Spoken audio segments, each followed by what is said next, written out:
Hi everyone, my name is Gabriel Altit. I'm a neonatologist at the Montreal Children's Hospital, and today we're going to do a brief overview of the GE Venu Go machine, which is the point-of-care ultrasound machine that we used here in our neonatal unit at the Montreal Children's Hospital.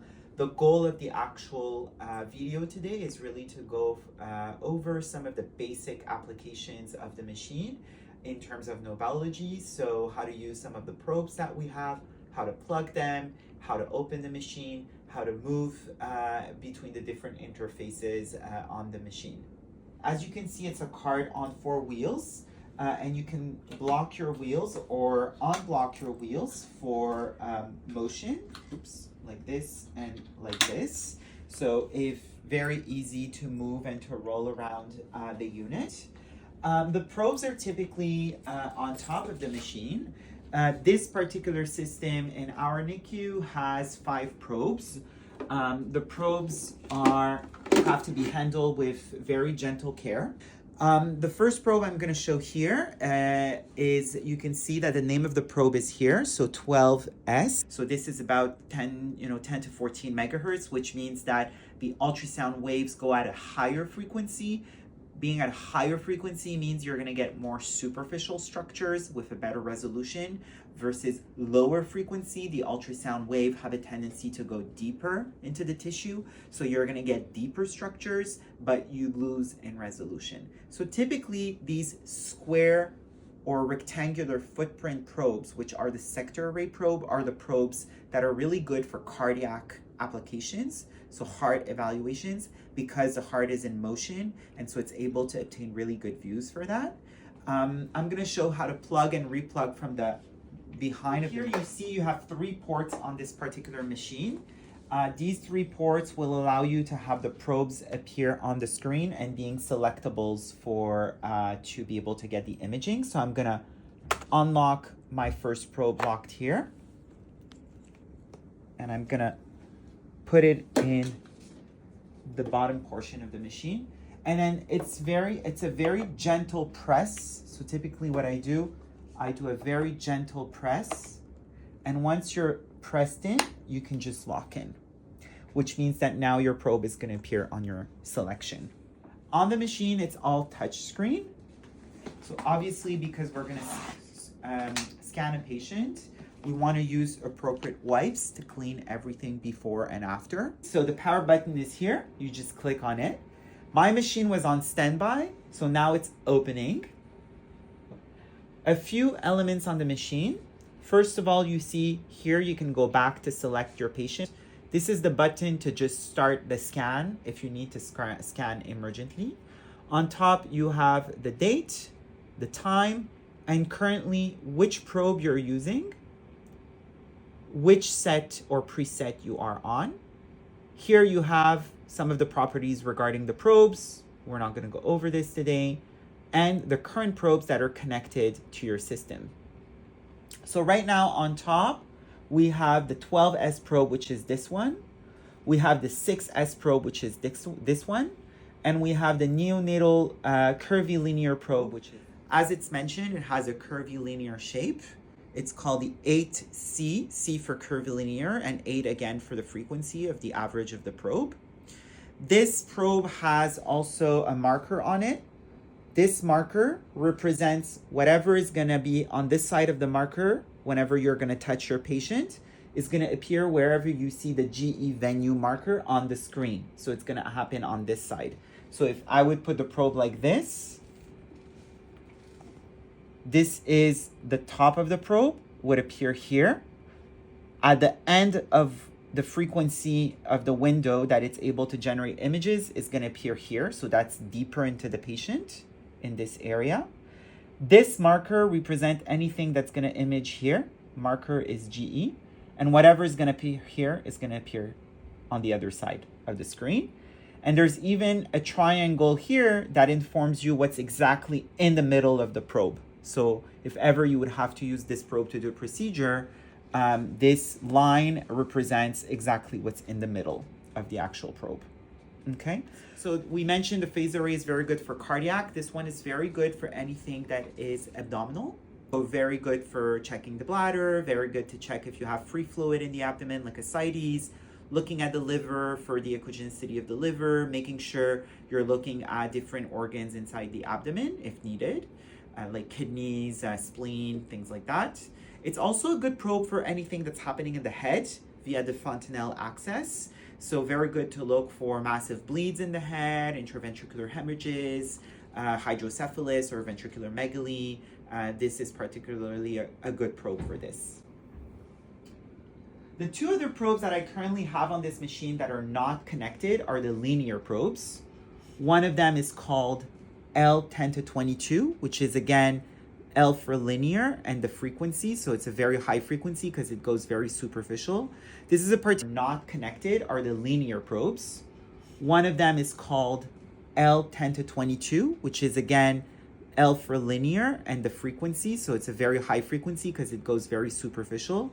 This is a particular good probe to obtain images related to vascular access. You can see here that the actual marker on the probe is here. So wherever you have your marker, you're going to have an equivalent marker on the screen to tell you what happens in terms of sightedness of the imaging. The other probe is the hockey stick probe. It's also a type of linear probe that has a linear footprint. And then on this one, you can see that the marker represents the actual tip of the probe. So whatever is going to happen here is going to be represented by the marker on the screen. You also have a line on the actual probe that tells you where's the middle of the image acquisition, if in case you're using this for any kind of vascular access, or you want to put a needle in a vessel for a vein or a peripheral arterial line. We sometimes use the linear ultrasound to get some views of the liver in case you want to do vascular evaluation. So like tip of the umbilical line or of the umbilical arterial line, you can use this probe for that. But I also like to use the phase array with the cardiac views for this. The last probe I didn't mention is the 6S, again, sector probe. 6 because it's a lower frequency. So when you have bigger babies, like infant of diabetic mothers, babies that are more than 3 kilos, sometimes you may need to use this probe to go and get better views of the heart because it goes a bit deeper. So we're going to start by selecting a probe. So let's say I would like to do a brain application. And at this point, I would want to use my curvy linear probe. I would go and select my probe. So we'll start by selecting a patient. I'm going to go to patient. I'm going to put a test MRN. So because this is patient ID, so my test MRN is going to be 000000. You can also use an auto ID, which will just put the date and time and keep everything else anonymous. So you by clicking auto ID. Then my last name, I can put that this is my test last name and test first name. And because I'm now ready to scan, I can begin my exam. I clicked begin exam. So if I go back to patient, I'm here. The button is here. So I can re-click. If I want to resume my exam, I can resume my exam. So in order to select this probe, I'm going to go into the actual probe, which has the same shape than on the little graphic. And I have different choices. So I can use my hand to skim around. And then this time, what I'm interested with this particular probe is really to go into my neonatal and choose neonatal head, neo head. It's called ETF because in French it means écho transfontanelle or transfontanal ultrasound. You can also select abdomen or, hip if you're doing a hip, although here we're not going to go with this application. So I'm going to select head. And now I'm in my preset already organized for the head. And I can use gel. Here I have a bottle, but we're going to usually use single packs for the ultrasounds for our babies. So now that I have gel, you can see that I have an image that's being generated. So if I touch near the marker, it's going to change the image here because that's where my marker is. On the side, you have different options as well as on the bottom, including the end exam, the storing, and the freeze. Okay. Now we are scanning a patient. Okay? And as I'm scanning, I see a structure that I would like to freeze on. I can freeze here. And I can even use my little cursor and go back frame by frame to select the image I was interested. Or I can play the loop, which here is the loop that is being replayed. If I just want to keep one section of that loop, I can keep the section. Oops, sorry, I'm gonna restart. Let me do my little loop here. Let me freeze it. I can play it. This is the loop I just made. It tells you it's 6.52 seconds here. I can then move the loop if I would like to store it eventually. So I can say, oh, this is the only part I want to store. So this is easy because then I just do a store. I can freeze in a still frame. So do like this. I freeze it. I select only that frame. And if I only want to save that frame, I can just do a store without the play before. Okay. If I mark play, I can even slow down the play. So I can do slower time, or I can go faster, ×2. So this makes it quicker. We're gonna continue scanning. So to continue scanning, let's say I don't wanna store this, B mode. B modes means bidimensional mode of imaging. So it's the 2D mode, okay? And let's say as I'm scanning, now at this point, I would like to see blood flow. I can put color box here and move my color box. This will show me blood flow. So here I'm on my wrist, so I can see my radial artery. I can even concentrate on just the portion I'm interested. And because you can see that my radial artery is very superficial, I may want to just concentrate the actual image box on this particular depth. So on this side, you have other option. You can use the depth here, or you can just slide here to change the depth of image acquisition. Same thing, if I go here, I can go deeper or more shallower, okay? So here I'm much more shallow. So now you're gonna be able to see, hopefully at some point, my artery if I'm not compressing it too much. And you see the artery much more in a zoom. So I can move my box. I can even reshape my box, put it like this, concentrate the image, bring it over the artery. That's how I just optimize my image. The other thing I can do is that I can use the button when I'm in color to have a simultaneous view, which will show me the view in 2D or the B mode and in color. The scale here is the velocity scale. So this is more for advanced application. If ever I have a velocity that's very high, like arteries, I may want to change my scale to be higher in order to filter out some of the smaller velocities. But here you can see I'm almost losing the color because it seems so that my artery has a low velocity for the blood flow. Perfect. I'm gonna go back to my B mode. This is just an imaging. And within this B mode, you can see that on the side, you have other options. So first thing, cursor. The cursor is something you're gonna be using to actually get Dopplers. What are Dopplers? It's basically sample of speed. Again, a very more advanced application. So if I would put color and look for my artery, which is here, I can go and sample my artery to get an arterial waveform in the background. Okay, I'm gonna go back to my B mode. On this side, you have other options to optimize your images. One of the example is width. The width is the width of how much you're gonna be focusing on a particular structure. So here I'm narrowing out my width versus here I'm increasing my width. Why is it important is that if you're increasing too much your width for a structure that you're not interested in, and you're capturing a lot of things you're not interested, the image quality will go down. So the more you're narrowed, the more the image quality will improve. But now in general, in point-of-care ultrasound, if you're gonna be doing like very quick evaluations, you may not have the option to actually change all of these factors. The last thing I do wanna show is that some people may like to have their images flipped. And so there's a button on this side, especially for cardiac views. Sometimes we do an up-down, which will completely flip the image. One other thing I'm going to show is that depending on the orientation you would want to have, so currently my marker represents what I see on this side of the screen. Let's say I would want to have the marker on the other side. Depending on your convention, I can use the R for reverse, which is on the side. Okay, so it's reversing the sightedness.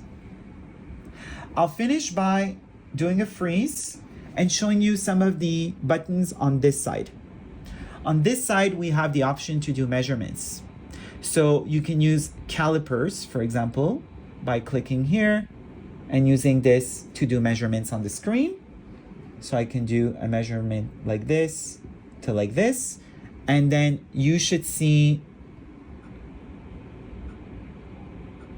oops, sorry.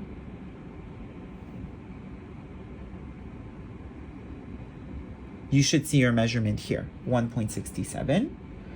And I can do another measurement to another measurement here, and it shows you 0.96. There are pre-specific tags that you could use if you would want. So for example, if I go in neonatal head, I can use an area, I can use a caliper. So an area is really like, it says it's really to trace an area and get the actual area, which is, once I click like this, 0.43 centimeters square.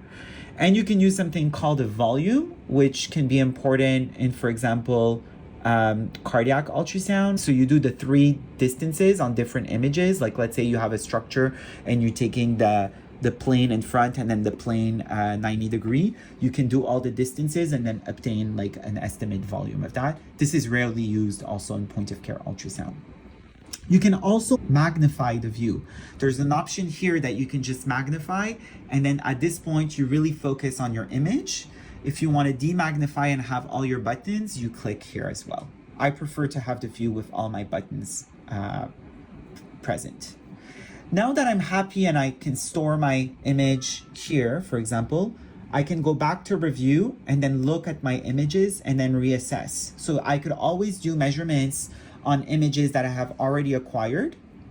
I can pause it and really go back and do any kind of any kind of measurements of interest. So now I'm doing like a vascular ultrasound.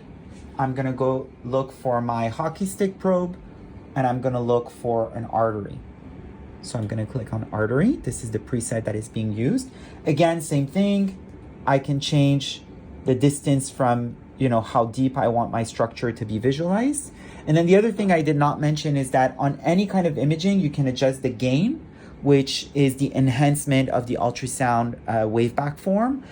I increase my gain or I decrease my gain. So you can see that it becomes much more brighter because it will enhance more ultrasound input into the actual ultrasound probe. Here you change how you do your depth, and then here you change how you do your gain, just with a touch screen. So I'm gonna go and look if I can find my artery. I can see my artery here, and I can even aim my artery to be in the middle of my probe, as well as in the middle of my line. Okay. Then from here, I can also use the cursor to have the dots exactly on my line of interrogation. I can move it if I'm interested, but I can bring it to the middle in order to see where's my line of intersection of the middle. Okay, so now let's say I put color because I see 2 vessels.